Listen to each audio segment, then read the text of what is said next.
Welcome back to News Talk. Despite weeks of squabbles, presidential candidates Hillary Clinton and Donald Trump were once friends. In fact, back in 2008, Trump wrote, quote, "I know Hillary and I think she would make a great president."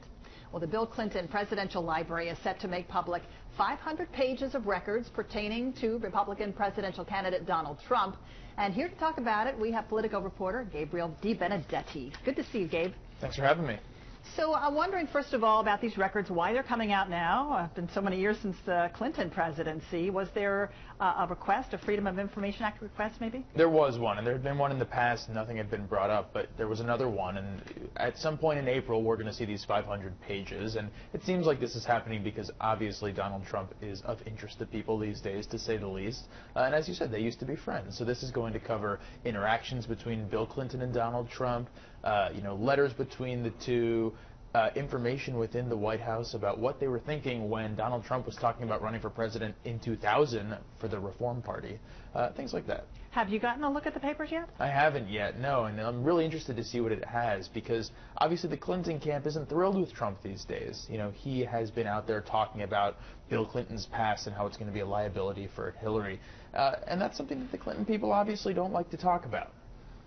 I guess we don't know if there's any smoking guns there then, do we? Yeah, there's really no way of telling. There's no doubt that, assuming that things go as we expect them to go over the next few months, this is going to be highly scrutinized when it comes out around April, but who knows, it could all just end up being pretty boring letters. What we know so far is that there was, at one point, a very friendly relationship between the Clintons and the Trumps. Yeah, absolutely. There was even reports that before Donald Trump got into the race, he talked to Bill Clinton.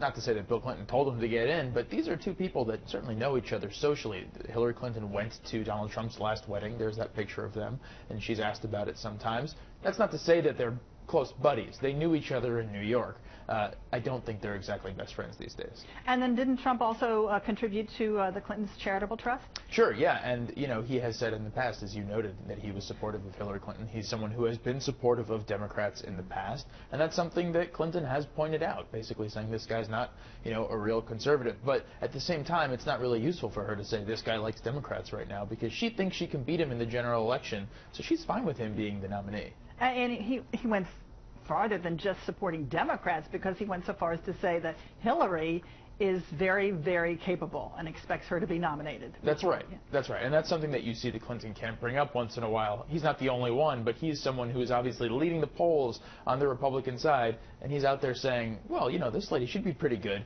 That's something that the Clinton camp, you will expect, will say they have plenty more of that coming over the next few months. So when did all of this good humor change between the Trumps and the Clintons? Was there a falling out of any kind? Well, we don't know if there was a one specific moment, but there's no doubt that as he's become a more and more serious presidential candidate, maybe the most serious at this point, given his poll numbers, the friendship has totally fallen away. He regularly goes after her, says she should be in jail, talks about accusations of Bill Clinton's past. These aren't things that friends do to each other in a public setting. So they are not, making calls to each other these days, to say the least. It's, over the last few months, clearly become a situation where they're not talking. But I wonder, since they are on two different sides of the political aisle right now, is it all just politics? Is it a game they're playing because they have to play this game right now? There's certainly the possibility that there's some of that, but, Hillary Clinton has been playing the political game for 30 years. Donald Trump is getting into this game. He's obviously been part of it, but not in the same way. This stuff that he's saying is pretty personal. It would be surprising if the Clinton team would see this as, oh, that's just politics, because he's really bringing things into the public eye that they don't want to talk about. So you say these papers will be released in April. Right. And you're in line to get to see them first, right? I hope so, yeah. We understand there's a birthday note in there, a note sent from President Clinton to Mr. Trump? Yeah, well, that's the kind of thing where, these people knew each other, and there's some friendly back and forth that's been done between the two of them. But we don't know what the content is. We don't know if it says, great seeing you the other day, have fun golfing, or if it just says, happy birthday from the president. Yeah, and invitations, Trump was invited to the White House for some events. Right, for social settings, that kind of thing. We'll see that. Yeah, we'll see some of that. And a photograph of President Clinton and Donald Trump at Trump Tower. So that's right. Seeing them very chummy. And an autographed copy of Trump's book, The Art of the Deal. So we know a few things, right? Right. So we know a little bit of the details that's going to come out, but obviously we don't know the content of a lot of these things. it remains to be seen, and one doubts that it's going to be anything with a big smoking gun that close to the election. But what I think is interesting is that the daughters are still very chummy. That's right. We hear that Ivanka and Chelsea are friends. They have been friends, lifelong friends. That's right. And they have a lot in common. Yeah, that's right. And there's the two people that are, for the most part, have not been outwardly political. I mean, Chelsea sometimes comes out and supports her mother in political events, but these are not seen as the two people who are representative of their parents' campaigns. That said, now Chelsea's on the campaign trail more, she's fundraising more, so maybe that friendship is going to be under scrutiny, but for now it's not. And I hear they're going to get together as friends, but after the election. So maybe that's a good probably idea, wise. right? Yeah, put it all behind them. Right. All right, let's move on to Iowa. Sure. That big public endorsement just this week, Sarah Palin backing Donald Trump, sending shockwaves throughout the Republican Party and others. What do you make of that? Well, it was clearly a great show, and that's what Donald Trump has been really good at. He's putting on this show, and it's really attracting people all across the country. Remains to be seen whether Palin's endorsement will specifically help him in Iowa. You know, she has had a presence there, but it's not as if she's ever run for president in Iowa. She doesn't have her own network there.